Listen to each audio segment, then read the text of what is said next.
Hello and welcome to Stock Watch powered by Chase Securities. मैं हूं हबीब खान। मैं हूं शहबाज अशरफ।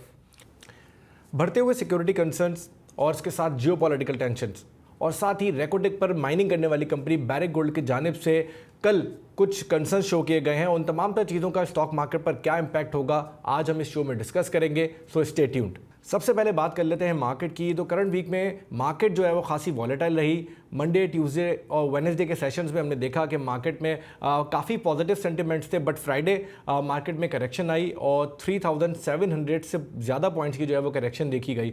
मार्केट्स में जो करेक्शन है उसकी क्या वजूहत रही वो तो आगे चल के हम डिस्कस करेंगे, बट उससे पहले हम ये जानते हैं कि मार्केट में बुल्स हावी रहे या फिर बेयर्स।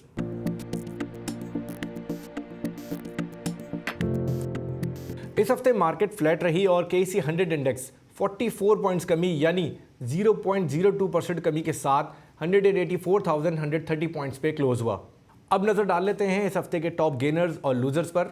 सबसे ज़्यादा इजाफा देखा गया के इलेक्ट्रिक जो कि 25.9% रहा, उसके बाद इंटरलूप 10.6%, फिर साजगार इंजीनियरिंग 8.7%, हबीब मेट्रोपॉलिटन बैंक 6.3% और TRG 5.5%।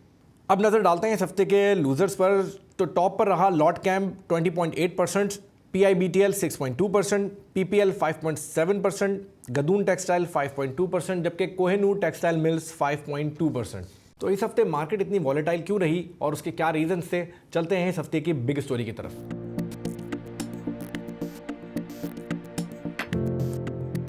तो इस हफ्ते मार्केट में जो ज़्यादा कंसर्निंग पॉइंट था वो सिक्योरिटी जो पाकिस्तान का इस वक्त थ्रेट्स हैं उसको लेके मार्केट में हमने देखा कि जो इन्वेस्टर्स हैं वो काफ़ी कंसर्न रहे और मार्केट स्पेशली फ्राइडे को जो है वो उसमें हमने देखा कि करेक्शन आई और इन तमाम तर जो चीज़ें हैं इनको लेके जो बैरिक गोल्ड कंपनी है जो कि रेकोटेक में माइनिंग कर रही है उसने भी कुछ कंसर्न शो किया और उसके बाद हमने देखा कि ओवरऑल मार्केट में उस माइनिंग सेक्टर से जुड़ी जो कंपनीज़ हैं उन पर भी इसका जो है वो ओवरऑल इम्पैक्ट दिखाई दे गया। साथ कुछ डालते हैं नज़र इन नंबर्स पे जो हमने इस वीक में देखे। सबसे पहले CPI के नंबर्स पर नज़र डाल लेते हैं। तो करंट वीक में हमने देखा कि 5.8% जो है वो नंबर रहा। तो शहबाज, आप क्या समझते हैं कि CPI का नंबर काफ़ी बेहतर हो रहा है? मूविंग ऑन, क्या आउटलुक देख रहे हैं इन्फ्लेशन का और उसका इम्पैक्ट क्या देख रहे हैं? पहले डिस्कस कर लेते हैं। इन्फ्लेशन का नंबर आया for the month of January was very much in line with expectations. जो इन्फ्लेशन के जो पॉजिटिव कंट्रीब्यूटर्स रहे वो आपकी फूड इन्फ्लेशन थी, वो जस्ट अप बाय 1.1%। और एक और अगर आप एंगल देखें, house and index was up 1.2%। तो ये दो कंट्रीब्यूटर्स थे towards the positive side of inflation. Whereas हमें देखा कि ट्रांसपोर्ट इंडेक्स नेगेटिव की तरफ रही, जो हम एक्सपेक्ट कर रहे थे because of low fuel prices. So अगर आप देखें फॉर 7 मंथ जो इन्फ्लेशन का नंबर है तकरीबन 5.24 रहा है, which is very much in line with expectations. अगर आप गोइंग फॉरवर्ड बात करें तो आई थिंक अब लो बेस इफेक्ट आपका एंटर हो गया, जिसकी वजह से जो गोइंग फॉरवर्ड इन्फ्लेशन होगी मार्च और अप्रैल की वो थोड़ी ऊपर की तरफ रह सकती है। आई थिंक इंपॉर्टेंट आपका एंगल ये है कि जो इन्फ्लेशन का जो टारगेट है आपका स्टेट बैंक का, वो in the medium term 5 to 7% है। और हम समझते हैं given the commodity index and the dollar index and everything into consideration, जो स्टेट बैंक का जो टारगेट है वो should be achievable for FY26। अच्छा शहबाज, सीमेंट के नंबर्स भी आ गए हैं, उन पर भी कुछ नज़र डाल लेते हैं। मंथ ऑन मंथ और ईयर ऑन ईयर दोनों में हमने देखा कि बड़े पॉजिटिव रिजल्ट्स हैं। मंथ ऑन मंथ अगर बात करें तो 4% का इजाफा है जनवरी के जो नंबर्स आए हैं, और उसमें ईयर ऑन ईयर बात करें तो 13% का इजाफा है। 4.54 मिलियन टन जो है वो हमने देखा कि सीमेंट के डिस्पैचेस रहे, जबकि 7 मंथ्स की अगर बात करें तो 7 मंथ्स का डेटा भी बड़ा पॉजिटिव नंबर शो कर रहा है। 11% का जंप है, जबकि 30,000 मिलियन टन से ज़्यादा के जो है वो सीमेंट डिस्पैचेस रहे। कैसा देख रहे हैं ओवरऑल इसका जो डेवलपमेंट है सेक्टर की, और ख़ास तौर पे पाकिस्तान में हम देखते हैं कि रियल एस्टेट डेवलपमेंट जो है वो स्लो है, सीमेंट के नंबर्स अच्छे हो रहे हैं। देखिए आप सीमेंट के नंबर्स देखें और द मंथ ऑफ जैन तो 4% का इंक्रीज़ है, पर इसका अगर ब्रेकडाउन देखें जो आपके लोकल डिस्पैचेस हैं they are down, they are negative आपके मंथ ऑन मंथ क्लोज हुए हैं। वह जो एक्सपोर्ट है, export because of south exports वहाँ आपकी एक सब्सटैंशियल ग्रोथ है 79% की, जिसकी वजह से आपकी जो नंबर्स हैं for the month of Jain वो पॉजिटिव क्लोज हुए हैं। अगर आप पूरे साल 7 मंथ्स के नंबर्स देखें तो वो एक पॉजिटिव ट्रेंड है, उसमें लोकल डिस्पैचेस एंड एक्सपोर्ट्स वो दोनों पॉजिटिव साइड पर रही हैं। अब गोइंग फॉरवर्ड क्या स्टांस रहता है, हम एक्सपोर्ट देख रहे हैं कि शायद जो एक्सपोर्ट्स है फ्रॉम द नॉर्थ वो आपकी ऑन द नेग्लिजिबल साइड ही रहेगी because of Afghanistan border closure, whereas south है we can see some pickup in exports. पर आप ओवरऑल देखें जो अभी फिलहाल जो ग्रोथ है एक्सपोर्ट्स में वो 10 से 11% है, एंड वी एक्सपेक्ट कि ये जो ग्रोथ है might go down towards single digits. उसका मेजर रीज़न ये होगा कि आपकी exports will decline because of, again तो वहाँ रिट्रेट कर रहा हूँ कि अफगानिस्तान की वजह से, और बिकॉज अगर आप देखें जो आपके विंटर सीजन है वहाँ भी आप थोड़ी स्लो डाउन ग्रोथ में देख सकते हैं। बट ये अच्छी ये बात है कि आप देखें 4 सालों बाद ये होगा कि FY26 का जो साल होगा वो एक पॉजिटिव एंड पे क्लोज होगा। उसका मेजर रीज़न यही है कि because of confidence in the economy. हम ये भी देख रहे हैं कि जो आपके LSM के नंबर्स हैं वो काफ़ी पॉजिटिव आ रहे हैं, इन्फ्लेशन आपकी डाउनवर्ड साइड पे है, और आपका इंटरेस्ट रेट भी 22 से 10.5% है। सो वी एक्सपेक्ट कि यस जो आपके जो साल का क्लोज होगा डिस्पैचेस का वो पॉजिटिव होगा, एंड वी कैन एक्सपेक्ट कि गोइंग फॉरवर्ड भी ये नंबर कंटिन्यू रह सकता है। अच्छा शहबाज, ट्रेड नंबर्स भी आ गए हैं, उन पे भी कुछ नज़र डाल लेते हैं। करंट अगर मंथ की जनवरी के जो नंबर्स हैं उसमें ट्रेड डेफिसिट हम देख रहे हैं कि $2.7 बिलियन जो है वो नंबर्स आया है। उसका अगर ईयर ऑन ईयर बात करें तो 6.6% हम देख रहे हैं कमी हुई है, और अगर मंथ ऑन मंथ बात करें तो इसमें 28.5% की जो है वो कमी है, जबकि 7 मंथ्स का जो नंबर है जुलाई से जनवरी तक का उसमें भी 28.2% का इजाफा देखा जा रहा है। इंपोर्ट्स के नंबर्स पर अगर नज़र डालें तो $5.7 बिलियन का नंबर है जनवरी का, जो कि ईयर ऑन ईयर 1.4% कम हुआ है, जबकि मंथ ऑन मंथ 4.9% जो है हम देख रहे हैं कि कमी आई है। इसी तरह 7 मंथ्स की अगर बात करें तो 9.4% अप है। एक्सपोर्ट्स के नंबर्स पर अगर नज़र डालें तो जनवरी में हम देख रहे हैं कि काफ़ी मंथ्स बाद जो है वो नंबर पॉजिटिव हुए हैं, और 3.0 बिलियन डॉलर्स का जो है वो नंबर आया है, जो कि 3.7% अप है ईयर ऑन ईयर। जबकि अगर मंथ ऑन मंथ बात करें तो 35% की एक अच्छी जंप दिखाई दे रही है, जबकि 7 मंथ्स में भी हम देख रहे हैं कि मार्केट में थोड़े से सेंटिमेंट्स बेहतर हुए हैं, लेकिन इस वक्त भी 7.1% जो है वो कमी दिखाई दे रही है। शहबाज, ट्रेड डेफिसिट के नंबर्स हमारे सामने हैं, इंपोर्ट्स के नंबर हमारे सामने हैं, मगर स्पेशली एक्सपोर्ट्स की बात करें, एक्सपोर्ट्स का नंबर काफ़ी मंथ बाद कुछ बेहतर हुआ है। सबसे इंपॉर्टेंट जो यहाँ जो आपके एक्सपोर्ट के नंबर्स हैं 3.06 बिलियन या 3.1 बिलियन के, वो ऑल टाइम हाई है, which is good news at least when comes to exports. तो अगर आप ट्रेड डेफिसिट के नंबर देखें तो उसमें कमी आई है। उसका मेजर रीज़न यही है कि exports are up 35% month on month. तो अगर आप इसी को लिंक करें विद करंट अकाउंट, अगर आप देखें 6 महीने का जो करंट अकाउंट नंबर है $1.2 बिलियन का डेफिसिट है, हमें लग रहा है because of lower trade deficit जो काफ़ी कम आया है विच लेस इन एक्सपेक्टेशंस। तो इस महीने का जो ऑफकोर्स रेमिटेंस के नंबर्स तो बाकी हैं, बट लग रहा है कि जो करंट अकाउंट का नंबर आएगा वो सरप्लस आ सकता है। जहाँ तक आप टोटल 7 मंथ्स की बात कर रहे हैं इंपोर्ट और एक्सपोर्ट्स की, वहाँ जो ट्रेड डेफिसिट की बात करें तो numbers are little higher than government is projecting. मगर इसमें अच्छी बात यह है कि जो करंट अकाउंट डेफिसिट है वो अभी भी एक बहुत रीजनेबल लेवल पे है, और स्टेट बैंक का जो टारगेट है वो 0 to 1% ऑफ GDP है। अगर आप मैक्सिमम साइड में देखें तो आपका जो current account can go up to about $4 billion deficit. हमें लग रहा है कि जिस तरह की आपकी इंपोर्ट्स आ रही हैं और एक्सपोर्ट्स आ रही हैं तो ये बहुत मैनेजेबल लेवल है, और हमें इसकी रिफ्लेक्शन हमें नज़र भी आ रही है कि FX डेटा में, फॉरेक्स डेटा में। तो वो भी जो स्टेट बैंक का टारगेट था कि forex reserves by end of December ये लेवल होगा, उससे बेहतर रहे, और जो जून का टारगेट है जो एक्सपेक्ट कर रहे थे उससे गवर्नमेंट ने बढ़ा दिया नंबर। तो आई थिंक जहाँ तक इंपोर्ट एक्सपोर्ट्स हैं वो काफ़ी कंफर्टेबल है। हाउ नंबर थोड़ा सा हायर है when comes to trade deficit for 7 months, but everything is under control, और ये भी लग रहा है कि आगे जाकर जो इन्फ्लेशन है वो भी अंडर कंट्रोल रहेगी। तो it's something good for the country overall. अगर आपको ये वीडियो पसंद आ रही है तो अभी सब्सक्राइब करें। अब हम चलते हैं अपने गेस्ट की तरफ। आज हमें ज्वाइन कर रहे हैं Arsalan Soomro, independent analyst. Arsalan, welcome to the show. Thank you so much Habib for having me. अच्छा अरसलान, हमने देखा कि बहुत तेज़ी के साथ पिछले दिसंबर में भी और जनवरी में भी नंबर ऑफ़ अकाउंट्स जो हैं वो रजिस्टर्ड हो रहे हैं नए स्टॉक मार्केट में, और ऑलमोस्ट 480,000 जो है वो इस वक्त नंबर जो है वो पहुंच चुका है। एक्सपेक्टेशंस ये हैं कि अराउंड नेक्स्ट 3 इयर्स में हम देख रहे हैं कि 1 मिलियन तक ये नंबर पहुंच सकता है। गोइंग फॉरवर्ड आप क्या समझते हैं कि नए आने वाले जो इन्वेस्टर्स हैं उनके लिए पोर्टफोलियो स्ट्रेटजी क्या होनी चाहिए? जी थैंक यू हबीब, आपने बिल्कुल एक इम्पॉर्टेंट चीज़ हाईलाइट की है। अभी जो स्टॉक मार्केट में नया फिनोमेना आ गया है कि यंग इन्वेस्टर्स आ रहे हैं, डिजिटली अकाउंट खुलवा रहे हैं, and everybody is accepting stock market as an asset class. आपने कहा ऑलमोस्ट 3 इयर्स में मुझे लगता है ये रन रेट जो 20,000 का है ये इजीली 30,000 40,000 पर मंथ पे जा सकता है, और हम लोग विद इन 2 इयर्स इंशाल्लाह 1 मिलियन अकाउंट्स को टच कर सकते हैं। मेरे ख्याल से इस वक्त जो नए इन्वेस्टर्स आ रहे हैं उनके लिए एक चीज़ बड़ी ज़रूरी है ये समझना कि अब आप इन्वेस्ट कर रहे हैं स्टॉक मार्केट की उन वैल्यूएशन पे जो बिल्कुल अल्ट्रा चीप नहीं है। आपकी लॉन्ग टर्म पीई रेशियोज जो होते हैं वो 9x होते हैं। आज भी हम उसी लॉन्ग टर्म एवरेज के ऊपर खड़े हैं। तो इस वक्त आपके लिए इंपॉर्टेंट है जो नए इन्वेस्टर्स हैं कि आप एक वो स्ट्रैटेजी रखें जिसमें डाइवर्सिफिकेशन भी हो, डिविडेंड यील्डिंग स्टॉक्स भी हो, और हाई बीटा या जैसे ज्यादा स्पेक्यूलेटिव स्टॉक जो बहुत ही ज्यादा रिस्की होते हैं उनको नहीं रखना चाहिए।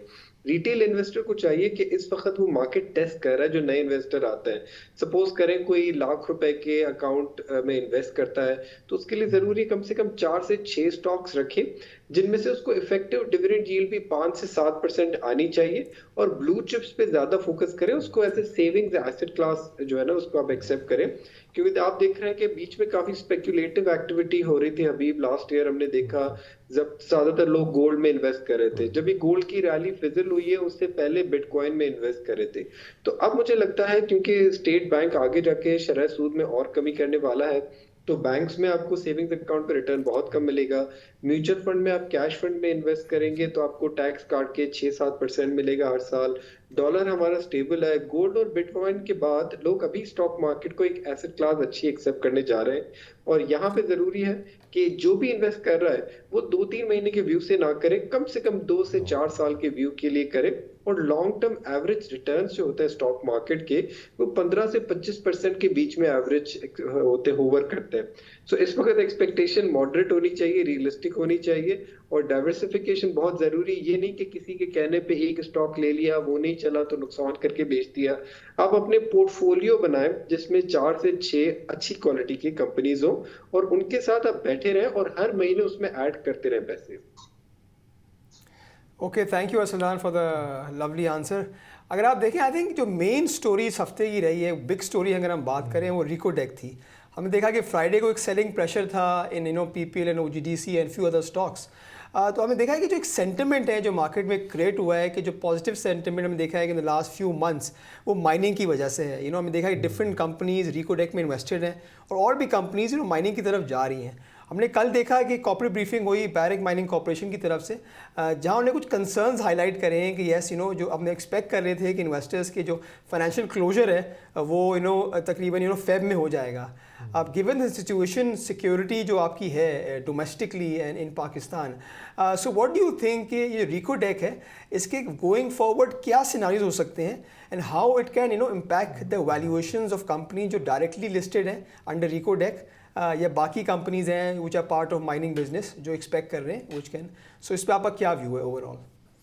Very valid point Shahbaz. I think this has been the story of the week. जब से ये हमें पता चला है कि उन्होंने अपनी कॉर्पोरेट ब्रीफिंग में बैरिक ने कहा है कि वो सिक्योरिटी सिचुएशन को रीअसेस कर रहे हैं ताकि अपना कैपिटल एलोकेशन सही करें। अगर आप बैरिक की थोड़ी स्ट्रैटेजी समझें शहबाज, कुछ महीने से उनके अंदर एक मैनेजमेंट चेंज आई है लीडरशिप की एट द टॉप। तो जो नई लीडरशिप है वो ज्यादा फोकस कर रही है नॉर्थ अमेरिकन एसेट्स पे, और जो अफ्रीका एशिया के अंदर जो एसेट्स हैं उनको वो एक अलग तरीके से अप्रोच से देख रहा है। आपको पता होगा कि बैरिक अभी अपने नॉर्थ अमेरिकन एसेट्स के आईपीओ भी कर रहा है, न्यू फंडिंग रेज कर रहा है for north American assets, right. तो नंबर 1 ये हमने देख लिया। और जो नई लीडरशिप है उसकी, अगर वो रेकोडेक को पुरानी लीडरशिप की तरह इतना अग्रेसिव परसू नहीं करती तो उनके पास मल्टीपल ऑप्शन है। नंबर 1 कि ये अपना स्टेक बेच सकते हैं किसी को। नंबर 2 उसके अंदर जो है किसी और पार्टनर को ले सकते हैं। मेरे ख्याल से मिडिल ईस्टर्न कंट्री चाहती होगी कि एक पार्टनरशिप करें वो उनके साथ, चाहे वो पेरेंट में इन्वेस्ट करें या रिकोडेक प्रोजेक्ट में इन्वेस्ट करें, ताकि आपके 3 से 5 साल के लिए उनको एक सिक्योरिटी गारंटी मिल जाए।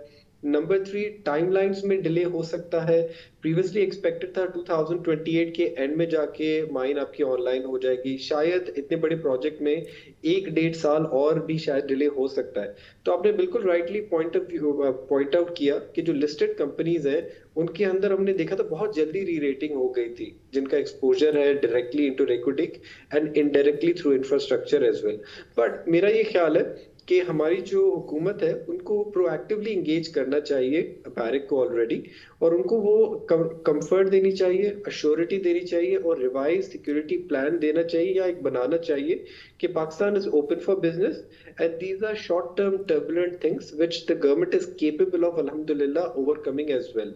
इसमें अगर क्या नया प्लान बनाना होगा, न्यू सिक्योरिटी मेजर्स करने होंगे, क्योंकि आपको पता है कि ये माइन बिल्कुल एक आपके बिल्कुल एक आपके ऑफशूट पे है बलूचिस्तान में, बिल्कुल एक कॉर्नर में है। सो वहां से रेलवे कनेक्टिविटी इधर लेके आना, अगर कोई ऑल्टरनेटिव अरेंजमेंट्स करनी हो डिफरेंट पोर्ट के अंदर, तो I think this requires a holistic approach but very urgent approach. क्योंकि आप देख रहे हैं कि आपके जो इंटरनेशनल मीडिया है वहां पे पिछले हफ्ते यही हाईलाइट्स चली है कि अनफॉर्चुनेटली बलूचिस्तान में सिंक्रोनाइज इतने ज्यादा अटैक हुए हैं, कैजुअलिटीज भी हुई हैं, but on the other hand there are lot of good things which are happening. इस रेकोडिक प्रोजेक्ट को आपको फाइनेंसिंग मिली है एडीपी से, यूएस एक्सिम बैंक से, जापानीज इन्वेस्टर्स इसमें आ रहे हैं, ईपीसीएफ मॉडल इसका हो गया है।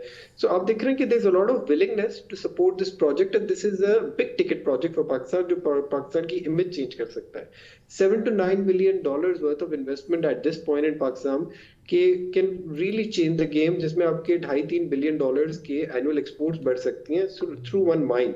तो मेरा ख्याल है जो लोकल इन्वेस्टर्स हैं वो भी ये चाहेंगे कि गवर्नमेंट जो है ना एक स्ट्रैटेजी बनाए, एक सिक्योरिटी कमेटी हो जिसमें ये बलूचिस्तान में जो सारी इन्वेस्टमेंट्स हैं और इवन जो केपीके के अंदर जो अभी आपका नहीं हम देख रहे हैं कि माइनिंग के अंदर इन्वेस्टमेंट आ रही है, टूरिज्म के अंदर आएगी, इसको एक बड़ा एक एग्रेसिवली टैकल करना होगा कि जो सेंटिमेंट है इस वक्त पॉजिटिव पाकिस्तान की इकोनॉमी के अंदर from local and foreign investment perspective उसको डैम्पन न किया जाए। जो हमारी सिक्योरिटी सक्सेस है उस मोमेंटम को कैरी फॉरवर्ड करना चाहिए। लिस्टेड कंपनीज में शहबाज आपको भी पता है, इन्वेस्टर्स को भी पता होना चाहिए, सेंटिमेंट का एक बड़ा इंपॉर्टेंट हाल होता है जो उसमें प्ले कर रहा होता है। जब स्टॉक मार्केट ऊपर जा रही होती है, कोई एक बुरी खबर आती है तो लोग उसको एज ए बहाना बना देते हैं for correction. So I would suggest ये जो long term fundamentally sound companies हैं, अगर इसमें करेक्शन 2-4 हफ्ते में या 2-3 महीने के अंदर आती है बेस्ड ऑन द एक्सपेक्टेशन के 6 महीने या 1 साल प्रोजेक्ट डिले हो जाता है, that will be a terrific buying opportunity for those people who first missed out the rally and now have cash to reinvest. So उसको short term एक हमें देखना चाहिए an opportunity to buy the dip. In medium term, we need to have actions been taken by the policy makers and aggressively contact Barrick already. And if anything, अगर इसके बारिक अगर अपना stake थोड़ा dilute कर रही है, if we can get our Arab countries to fill in the blank or Pakistan government itself can take that stake, that will be super for the country and for the listed companies and even for the foreign investors. अच्छा, for example अगर मैं आपसे एक सवाल पूछूं, इनका जो main contractor है रिको डेका which has called I think force majeure उसने कॉल करा है, सो आप थोड़ा इन्वेस्टर्स को बता सकते हैं कि what does force majeure mean और उसका क्या इम्प्लीकेशन हो सकती है ऑन द कॉन्ट्रैक्ट या ऑन द प्रोजेक्ट पर्सपेक्टिव? देखिए, जब एक प्रोजेक्ट के अंदर टाइमलाइंस होती हैं, कॉन्ट्रैक्चुअल एग्रीमेंट होते हैं, फाइनेंसिंग स्ट्रैटेजी होती है, ऑपरेशनल स्ट्रैटेजी होती है, वो सब एक बेसिस ऑफ अजम्पशन पे होती है कि अगर सेट्रस पेरेबल जैसे हम कहते हैं चीजें रही कांस्टेंट। फोर्स मेजर मतलब चीजें इस वक्त हमारे हाथ से निकल गई हैं। जब हाथ से निकल जाती हैं तो कॉन्ट्रैक्ट की जो पेनल्टीज होती हैं, कॉन्ट्रैक्ट के जो आपके डैमेजेस होते हैं, वो आपके ऊपर एप्लीकेबल हो जाते हैं। जब आपका एक कॉन्ट्रैक्टर ऐसे बिहेव करता है तो वो कहता है कि यार now there is indefinite delay और cost overrun to the timelines, that's what is called force majeure. कभी कभार हम लोग जैसे नेचुरल कैटास्ट्रोफी हो जाती है, कोविड हो गया, अर्थक्वेक हो गया, फ्लडिंग हो गई, इन चीजों को जो बियॉन्ड ह्यूमन कंट्रोल होता है उसको फोर्स मेजोर के अंदर क्लासिफाई कर जाते हैं और ये हर बड़े कॉन्ट्रैक्ट के अंदर प्रोविजंस होते हैं। इस प्रोविजन के तहत both the parties sit together and they reassess the current performance and agree on new timelines. But I believe जिस स्टेज पे अभी हम लोग आ चुके हैं फाइनेंसिंग के, ग्लोबल पार्टनर्स के और बैरिक के, तो within a few months a lot of things could be sorted out very soon, inshallah. Okay, again another question which is arising is about the volatile जो आपकी डोमेस्टिक सिचुएशन है। हमने आज देखा कि एक बड़ा एक इंसिडेंट हुआ है इस्लामाबाद, कुछ महीने पहले भी हुआ था, तो आई थिंक इन्वेस्टर्स हो सकता है इसकी वजह से पैनिक करें और हम देख रहे थे कि जो एक चीज़ बिल्कुल स्मूथ चल रही थी उसमें थोड़ा सा सेंटिमेंट डैम्पनर आए। तो आप इन्वेस्टर्स स्पेशली न्यू इन्वेस्टर्स को यहाँ क्या एडवाइस देंगे कि सिचुएशन लग रहा है कि गोइंग फॉरवर्ड थोड़ी सी वोलेटाइल रह सकती है and it can even escalate going forward, so what's your piece of advice to the investors on this, on geopolitical and on the security alert जो यहाँ नजर आ रहा है? जी शहबाज, सबसे पहले तो पाकिस्तान जैसे एज एन इकोनॉमी होती है ना, वो high risk economy, frontier economy कहलाती है बिकॉज ऑफ दीज रीजंस कि आपके पाकिस्तान के अंदर there is a high risk element of a lot of things going wrong as well, right? तो जो नया इन्वेस्टर आता है, he should be very careful कि he is not coming for 1 week, 2 weeks और 3 मंथ्स और 6 मंथ्स। कभी कभार इन्वेस्टर का कॉन्फिडेंस शेक हो जाता है, अगर उसने 1 लाख रुपए डाला होता है, वो एक्साइटमेंट में रोज देख रहा होता है क्या बढ़ नहीं रहा, फिर निकाल देता है। My suggestion is simple, stay put. मतलब आपने जो इन्वेस्ट किया है उसको अच्छी कंपनियों में इन्वेस्ट करें, फंडामेंटल कंपनी जो साउंड है, कैश फ्लोज उनके अच्छे हैं, 3 से 5 साल तक उनकी आपको आउटलुक अच्छा लग रहा है, मैनेजमेंट प्रोग्रेसिव है, आप उनमें इन्वेस्ट करें और इन्वेस्ट करते रहें। हर महीने समझें कि आप उनकी शेयर होल्डिंग इसमें बढ़ाते रहें। जहां तक रही बात आपने कहा सिक्योरिटी सिचुएशन की, अनफॉर्चुनेटली ये फिनोमेना हमने देखा है जो पिछले हफ्ते डेट के अंदर काफी ज्यादा थोड़ी वॉलेटिलिटी बढ़ चुकी है, बट अल्हम्दुलिल्लाह things are much better compare to what it was in my opinion in early 2010s में, जब आपको पता है कि अर्बन सिटीज के अंदर काफी ज्यादा ये अनफॉर्चुनेट इंसिडेंट्स होते थे। काफी हमारी स्टेट एजेंसीज ने उसको कंट्रोल कर दिया है। आई वुड बिलीव कि 90 to 95% चीजें कंट्रोल हो गई हैं, बट ये इस्लामाबाद को इवेंट था, that's very very unfortunate. And इससे सेंटिमेंट भी इंसान का डैम्पन होता है, इन्वेस्टर्स का भी होता है, और ओवरऑल आपके जो फॉरेन इन्वेस्टर है उसका भी थोड़ा कॉन्फिडेंस शेक होता है कि Pakistan is not completely out of the woods yet. देखिए, पाकिस्तान को अगर एक डेवलप्ड इकोनॉमी की तरफ जाना है ना, तो हमें ईस्टर्न और वेस्टर्न दोनों बॉर्डर्स पे पीस भी चाहिए, ट्रेड भी चाहिए और डिप्लोमेटिक कॉन्टैक्ट्स भी चाहिए, ताकि पाकिस्तान के अंदर ग्रोथ जो है ना एक एक्सप्लोड कर सके beyond 5 to 6% GDP growth. Otherwise state will always be worried about maintaining peace in the country. I think we have seen good progress अल्हम्दुलिल्लाह, और हमें अपने जियोपॉलिटिकल पार्टनर्स के साथ बैठ के ये अलाइन करना चाहिए कि हम लोग अपने नेबर्स के साथ भी एक अच्छा ताल्लुक रखना चाहते हैं, बिकॉज वी मीन बिजनेस। आपने पढ़ा होगा जो वर्ल्ड बैंक के लीडर है अजय बंगा साहब ने कहा था कि Pakistan needs to create almost 25 to 30 million jobs in next decade. तो अगर आपको 25-30 लाख जॉब क्रिएट करनी है हर साल, जो 95% प्राइवेट सेक्टर करेगा, उसके लिए पीस बड़ा जरूरी है, उसके लिए इंटरेस्ट रेट सिंगल डिजिट होना जरूरी है, करेंसी स्टेबिलिटी होना जरूरी है, एनर्जी प्राइसेस नीचे आना जरूरी है, टैक्सेशन कम आना जरूरी है। ये पूरा प्लेटफॉर्म हमने अल्हम्दुलिल्लाह सेट किया है पिछले 1.5 साल में। आप जो देख रहे हैं स्टॉक मार्केट में जो इतनी तेजी आई है, तकरीबन 4 गुना फ्रॉम वेरी लो बेस, ये सस्टेनेबल है, ये फंडामेंटल है। इन्वेस्टर्स को इस वक्त एज वी कॉल इट कि इस वक्त ज्यादा घबराना नहीं चाहिए। उनको हमेशा पहले ये देखें, सबसे पहले आप ये सवाल पूछें कि अगर ये 5 लाख, 1 लाख, 10 लाख, 20 लाख आप बैंक में रखते तो कितना मिलता। मेरा तो सबसे पहले स्ट्रैटेजी यही होती है, बैंक में अगर आपको आफ्टर टैक्स 6% मिलता और आपको स्टॉक मार्केट में 6 महीने के अंदर भी 6 से 12% मिलता है ना, you should be thankful and you should keep accumulating because this is not an expensive valuation yet. So investors should keep saving with a 5-year intent. And अभी पाकिस्तान की स्टॉक मार्केट को एक एसेट क्लास एक्सेप्ट करना शुरू करें। एक आखिरी statistics दूंगा शहबाज यहाँ पे, यूएस में जो हाउस होल्ड इनकम है उसमें 50 to 60% जो कंट्रीब्यूशन होती है वो घर की नहीं होती, गाड़ी की नहीं होती, गोल्ड की नहीं होती, वो आपकी होती है इक्विटी मार्केट्स की।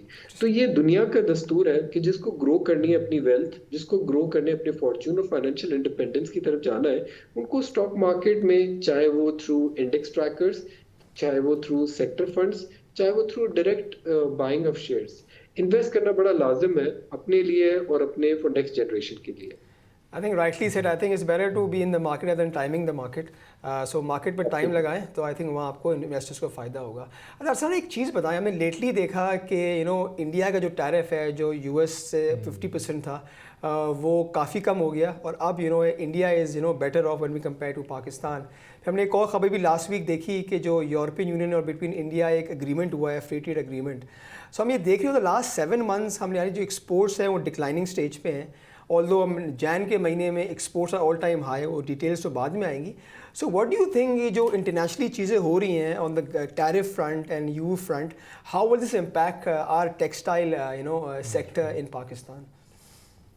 Shahbaz rightly pointed out. I think हम लोग के अंदर एक टेम्पररी एक्साइटमेंट थी कि इंडिया का टैरिफ जो है ना हमसे ज्यादा है और सब्सटैंशियली ज्यादा है और हम लोग कंपेरेटिव हो जाएंगे।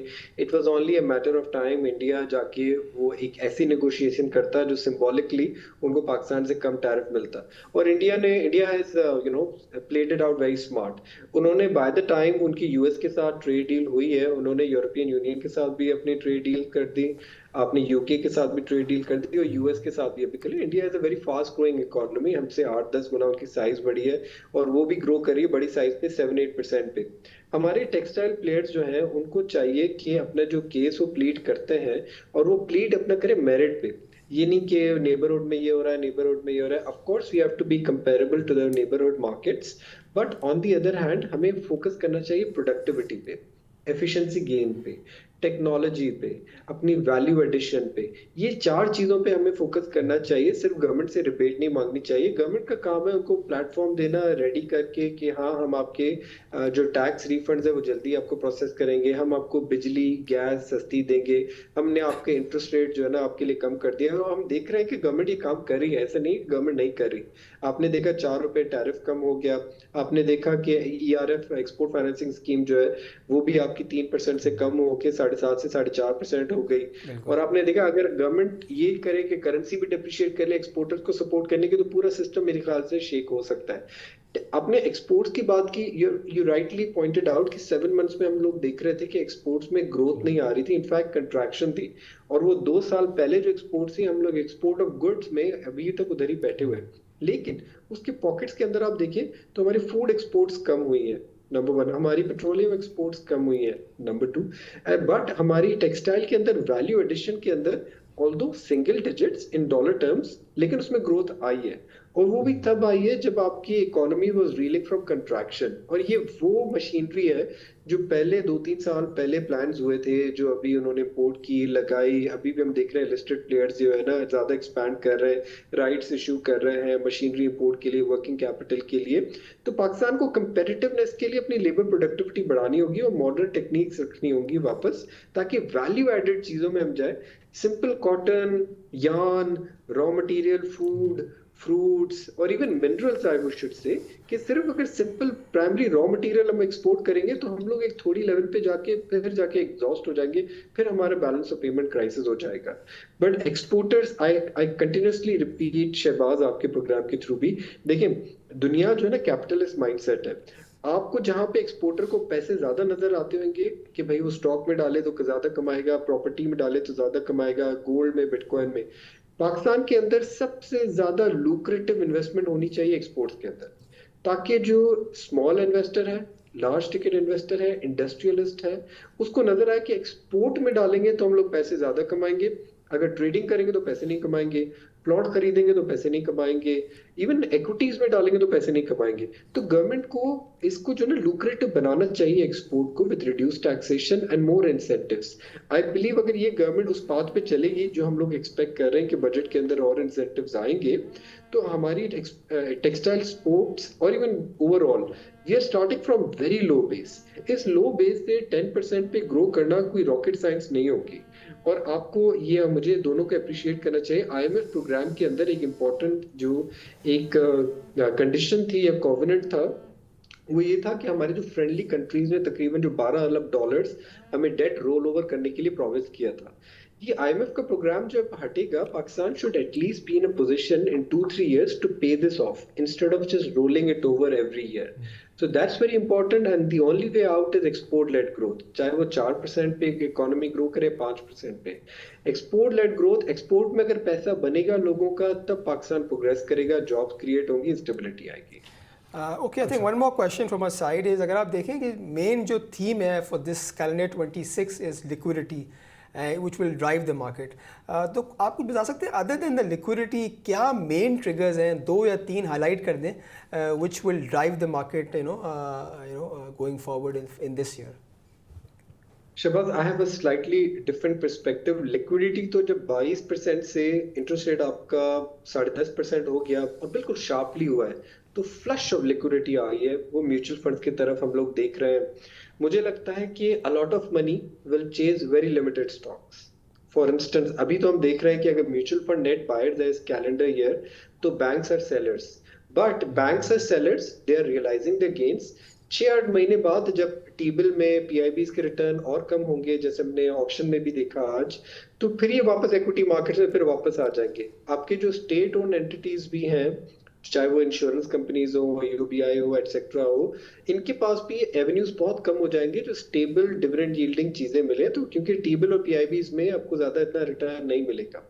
सो मेरी ये फिलॉसफी है, मुझे 2 बड़े इंपॉर्टेंट थीम नजर आ रहे हैं इस वक्त इस साल के लिए, कि लिक्विडिटी ने आके आपके स्टॉक्स में पोजीशन तो ले ली, लेकिन आप आज आप किसी से बात करें, मेजॉरिटी कंज्यूमर्स कहते हैं कि हमारा परचेजिंग पावर नहीं बढ़ा 2021 से। तो जो ग्रोथ लेड फिनोमेना, जो कंजम्पशन लेड ग्रोथ आएगी ना शहबाज, वो यहाँ से शुरू हो रही है अगले 2 साल तक। जो हमने देखा है कि मिनिस्ट्री ऑफ फाइनेंस भी अभी कह रही है कि अगले साल का जो जीडीपी ग्रोथ का टारगेट है वो 5% पे लेंगे। स्टेट बैंक ने भी अपनी एनालिस्ट ब्रीफिंग में कहा कि 4% तक की ग्रोथ जा सकती है इस फिस्कल ईयर। तो आप ये फेब से अगले फेब तक देखें तो हम लोग 4.5-5% की जीडीपी ग्रोथ रेट पे जाएंगे और अगले साल 5% पे।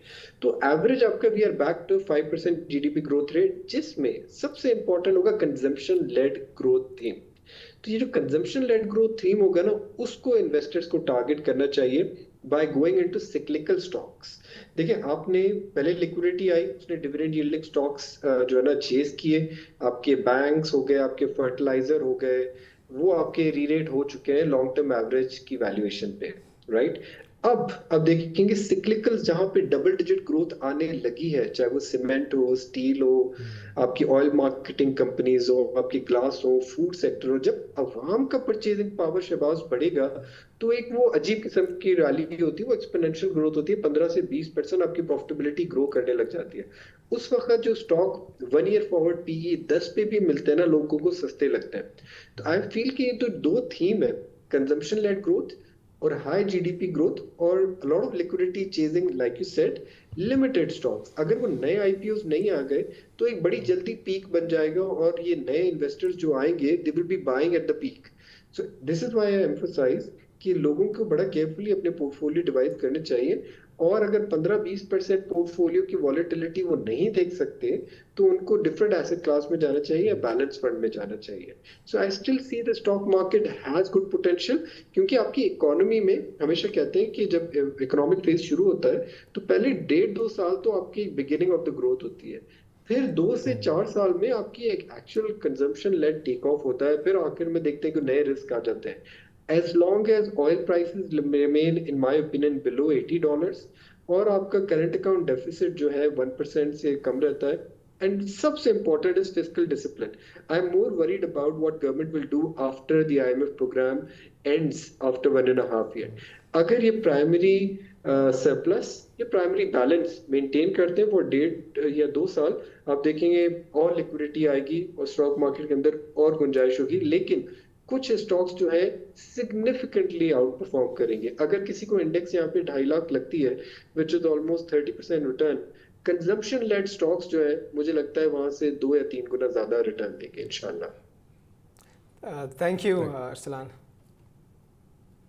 थैंक यू शिवाज। अब नज़र डालते हैं अगले हफ्ते होने वाले कुछ इंपॉर्टेंट इवेंट्स पर। मंडे को मिज़ान बैंक और अस्करी बैंक के कैलेंडर ईयर 25 के रिजल्ट्स हैं। उसके बाद रेमिटेंसेस के नंबर्स भी मंडे को ही आएंगे। ट्यूसडे की बात करें तो ट्यूसडे को ऑटो सेल्स नंबर्स जो कि इंपॉर्टेंट नंबर्स हैं। उसके बाद वाफ़ी एनर्जी के अदर देन फाइनेंशियल रिजल्ट्स हैं, और पाकिस्तान केबल्स का जो फर्स्ट हाफ का रिजल्ट है 26 का, वो भी हमें देखने को मिलेगा। वेडनेसडे की बात करें तो ईफर्ड, बैंक अल अबीब और हम नेटवर्क के जो फर्स्ट हाफ के रिजल्ट्स हैं वो देखने को मिलेंगे। दैन थर्सडे को बुलान कास्टिंग और हबीब मेट्रोपॉलिटन बैंक, इनके रिजल्ट्स हैं, और साथ साथ फॉरेक्स डेटा जो है वो थर्सडे को हमें मिलेगा। और फ्राइडे की बात करें तो फ्राइडे को कैलेंडर ईयर 25 के रिजल्ट्स हैं बैंक अल्फला और एंग्लो पॉलीमर के, जबकि SPI नंबर्स भी फ्राइडे को जो है वो हमें देखने को मिलेंगे। अब नज़र डालते हैं उन कंपनीज़ पर जो नेक्स्ट वीक एक्स डिविडेंड होने जा रही हैं। ISL ने 2 रुपये का जो डिविडेंड अनाउंस किया था वो 9 फेब से एक्स ट्रेड होना शुरू हो जाएगा, जबकि साजगार इंजीनियरिंग जो 15 रुपये का डिविडेंड अनाउंस किया था वो भी 9 फेब से एक्स ट्रेड होना शुरू हो जाएगा। इसी तरह इंटरनेशनल इंडस्ट्रीज़ की बात करें तो उन्होंने भी 2 रुपये का डिविडेंड अनाउंस किया था और वो भी 9 फेब से जो है वो एक्स ट्रेड होना शुरू हो जाएगा, जबकि कोलगेट पामोलिव ने जो 29 रुपये का डिविडेंड अनाउंस किया था वो 13 फेब से एक्स ट्रेड होना शुरू हो जाएगा। और अब वक्त हुआ है चेस सिक्योरिटीज़ कैंडल टॉक का।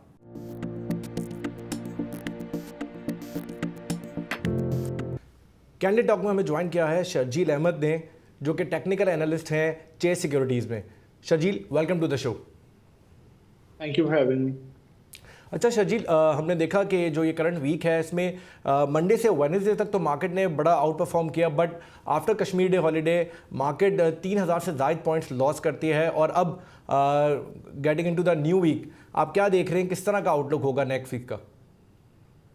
बिल्कुल, आई थिंक ये ओवरऑल वीक मार्केट के लिए जो है वो काफ़ी चॉपी रहा। इनिशियल 3 सेशंस या इनिशियल 3 ट्रेडिंग डेज में हमने मार्केट में पॉजिटिव एक्टिविटी देखी, बट फ्राइडे को मार्केट जो है वो मार्केट ने ऑलमोस्ट 3700 पॉइंट्स के डाउनसाइड के साथ जो है वो नेगेटिव नोट पे क्लोज करा नियर 184,000 के लेवल्स। अब अगर हम देखें तो आई थिंक मार्केट एक रेंज में आ गई है और एक इंटरेस्टिंग फॉर्मेशन भी है मार्केट में, उसको हम अभी आगे चलकर डिस्कस करते हैं। बट मार्केट एक रेंज में आ गई है जहाँ पे लास्ट वीक हमने शेयर करा था कि मार्केट की support was expected to be around 180,000, but अब क्योंकि ये एक असेंडिंग फॉर्मेशन है, अब मार्केट की जो going forward next week support रहेगी, इमीडिएट सपोर्ट रहेगी, वो 182,000 के लेवल्स के करीब रहेगी, जो कि इस राइजिंग वेज का बॉटम है।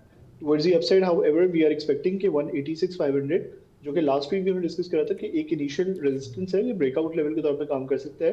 वो एक सेशन तो मार्केट ने इसके ऊपर गुजारा, बट आई थिंक फ्राइडे को जो मार्केट की एक्टिविटी थी, मार्केट ने इस ओवरऑल ब्रेकआउट को जो है वो रिजेक्ट करके नेगेटिव नोट पे क्लोज करा। तो I think going forward market इस रेंज में ट्रेड कर सकती है जहां पे 182,000 मार्केट की सपोर्ट रहेगी and the resistance for the market would be around 186,500।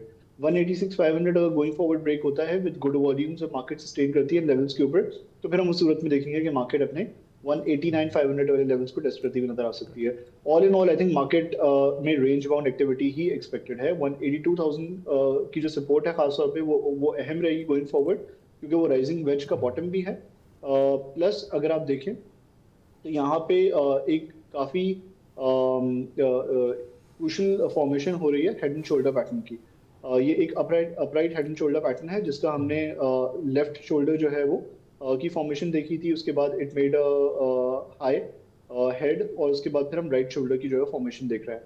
और बाय बुक तो शायद ये बिल्कुल परफेक्ट हेड एंड शोल्डर नहीं है, बट आई थिंक ये एक technically head and shoulder pattern हो सकता है जिसका ब्रेकडाउन अगर 182,000 के लेवल्स की 182,000 के लेवल्स के करीब सपोर्ट है, जो कि राइजिंग वेज का बॉटम भी है, वहाँ उन लेवल्स को अगर हम ब्रेक होता हुआ देखते हैं तो ये इस टेक्निकली इस पैटर्न का भी ब्रेकडाउन हो सकता है।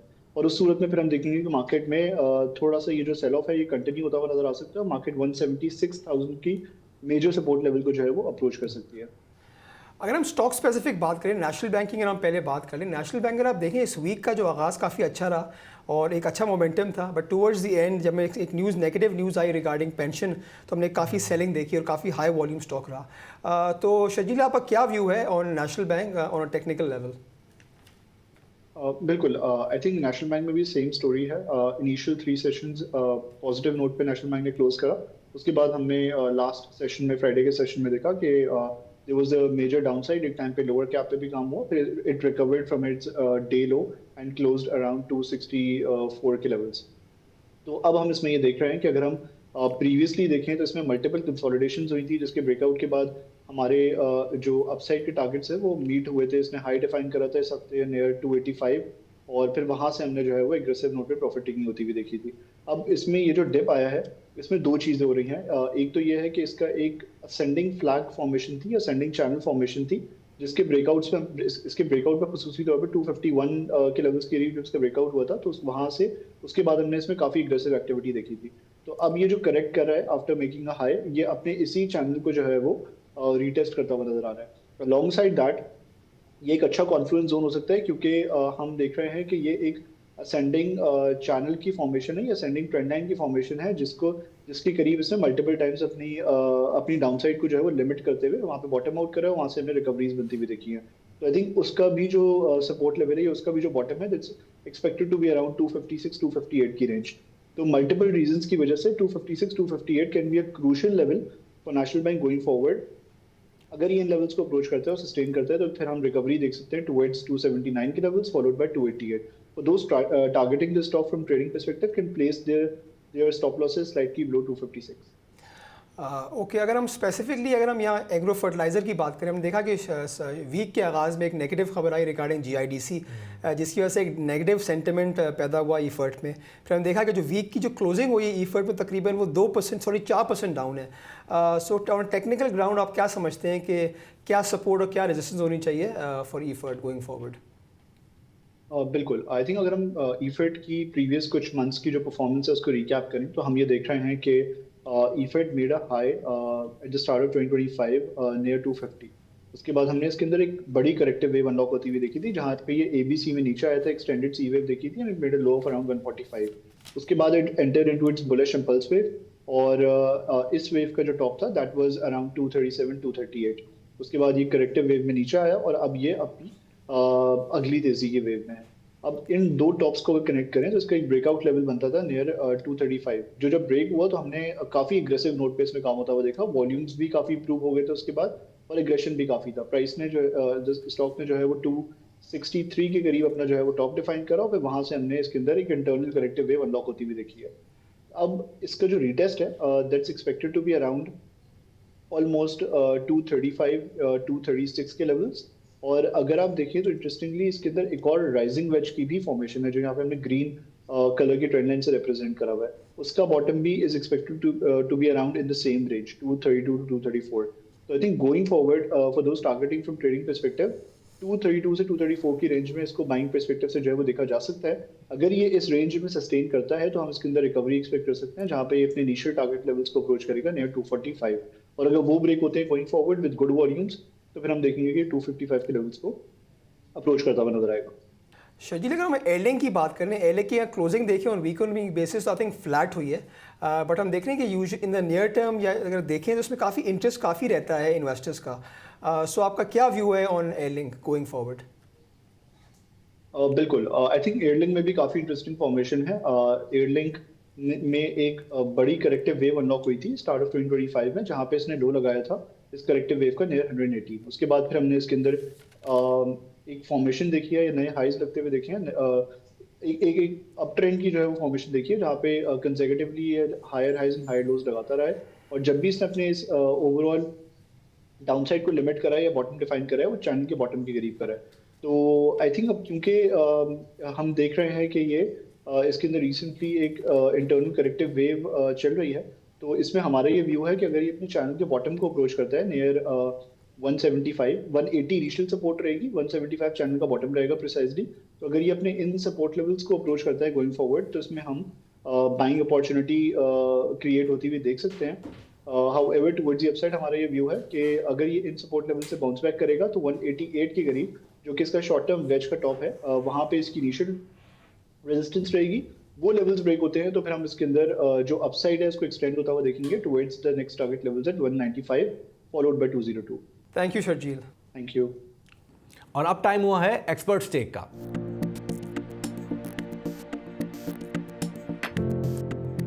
तो शहबाज, करंट हफ्ते हमने देखा कि मार्केट काफ़ी फ्लैट रही।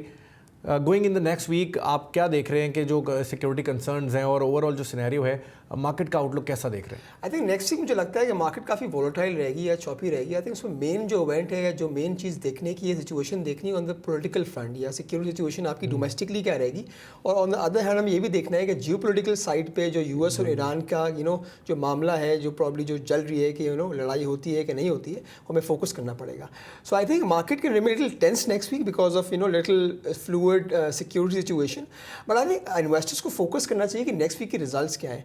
अगर आप नेक्स्ट वीक देखें तो काफ़ी रिजल्ट्स हैं, वहाँ फोकस करें और जो रिजल्ट्स बिलो एक्सपेक्टेशंस आते हैं वहाँ आप वहाँ प्रॉफिट टेकिंग करें, और जब अबव एक्सपेक्टेशंस आते हैं वहाँ एक्यूमुलेट करें। सो आई थिंक ओवरऑल अगर हम इस तरह देखूँ कि next week can very volatile, और अगर मार्केट आपको एक अपॉर्चुनिटी दे सकती है कि नीचे की तरफ, तो वहाँ आप उसी स्टॉक्स में स्टांस लें जो फंडामेंटली काफ़ी पॉजिटिव और अट्रैक्टिव है। सो आपको पता है गोइंग फॉरवर्ड सिचुएशन काफ़ी फ्लूइड रह सकती है, तो इट्स वेरी इंपॉर्टेंट कि आप उसी स्टॉक्स में काम करें विच हैव गुड फंडामेंटल बैकिंग्स। यहाँ मैं एक और चीज़ हाईलाइट कर दूँ रिगार्डिंग नेशनल बैंक। हमने देखा कि इस हफ्ते एक नेगेटिव खबर आई रिगार्डिंग पेंशन केस। अगले हफ्ते इसकी हियरिंग है पेंशन केस की 13 फेब को, जिसकी वजह से थोड़ा सा जो नेशनल बैंक में ट्रेडिंग काफ़ी वॉलेटाइल रह सकती है। भाई सबसे इंपॉर्टेंट रीज़न इसमें यह है कि नेशनल बैंक ने अपनी किताब में कैलेंडर 24 में इसके हवाले से प्रोविजनिंग कर दी है। सो कोई भी डिसीजन आती है वो फाइनेंशियली नेशनल बैंक को इम्पैक्ट नहीं करनी चाहिए, बट येस गोइंग फॉरवर्ड इसका मटीरियल इम्पैक्ट होता है कि नहीं होता इन टर्म्स उसका अमाउंट कितना है, because I think going forward जो मेन फोकस है वो आपका डिविडेंड है नेशनल बैंक का। सो इन्वेस्टर्स थोड़े से कॉशियस रहेंगे। सो माई टेक ओवरऑल यही कि next week will be little fragile, तो इन्वेस्टर्स को उसी स्टॉक्स में काम करें जो फंडामेंटली साउंड स्टॉक्स हैं। थैंक यू शहबाज, और ये था इस हफ्ते का stock watch. See you next week.